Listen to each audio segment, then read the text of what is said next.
Howdy toddy everybody, this is Tom with Colonel Rev Scale Models coming at you with my final reveal for the March to Space group build hosted by Matthew over at ESU Warrior Model Shop. Thanks again to Matthew for hosting this cool group build.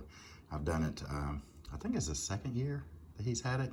Maybe it's the third, maybe second, I don't know. I've done the last two. It's a good opportunity for me to do one of my droids. I still have a few in the stash, so I always like building these little droids. This one is the R2-Q2, which was an Imperial, I guess, surveillance droid. It kind of walked the halls through those, in the big Star Destroyers, Imperial ships. I think it made its first appearance in the New Hope. I think I read that somewhere, but it's pretty cool. I thought about and wanted to try to possibly paint some of the parts that are stickers, like you see the black and white stripes around his head. A lot of what's in the front right up here, you know, a lot of these are stickers. But man, I tell you, doing that would be a lot of work. So the stickers don't look too bad on this one. The ones that are white kind of are kind of almost a little bit opaque, so they do darken up, so you can kind of see when they're not stuck the best. But for the most part, they don't look too bad. Even the round ones at the top, that's black. This stripe right here is black and white.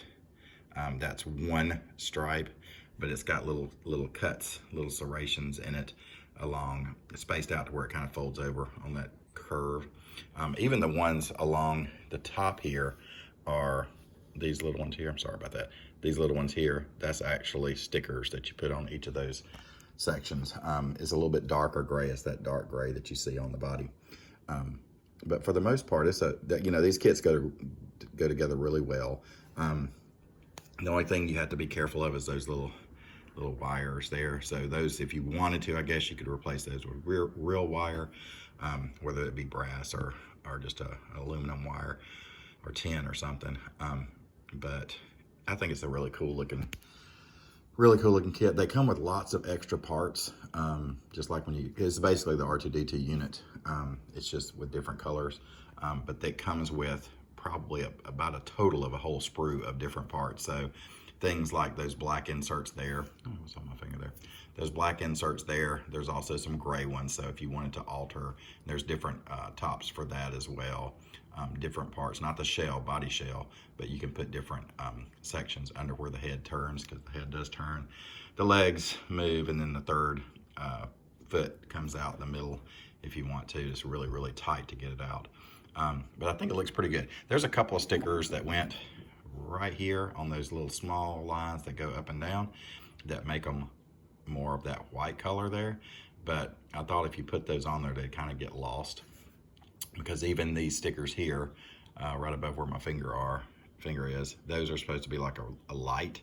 So they're supposed to look like they're lit up, and then that's the blue one here. And then you see some more on the back. There's a yellow one there. So I think actually the back looks much cooler. It's got a lot of different variations here, and there's those little white ones there, stickers that go there.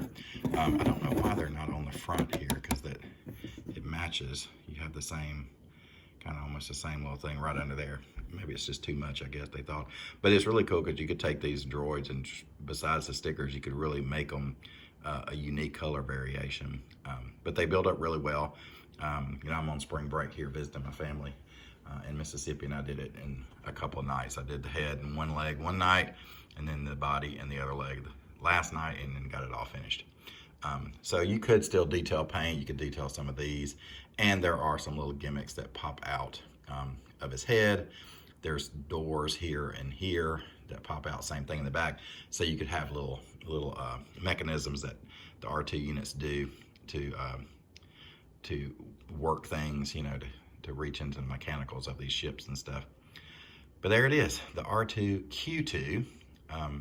Again, the R2 unit is one of the first units. There's some, I think, R7 units that come later that look just like these. I guess they just are a more up-to-date version that are the R7 series, but they all kind of look the same. I prefer the ones with the dome head, like the original R2, but you know, there are some really cool ones out there.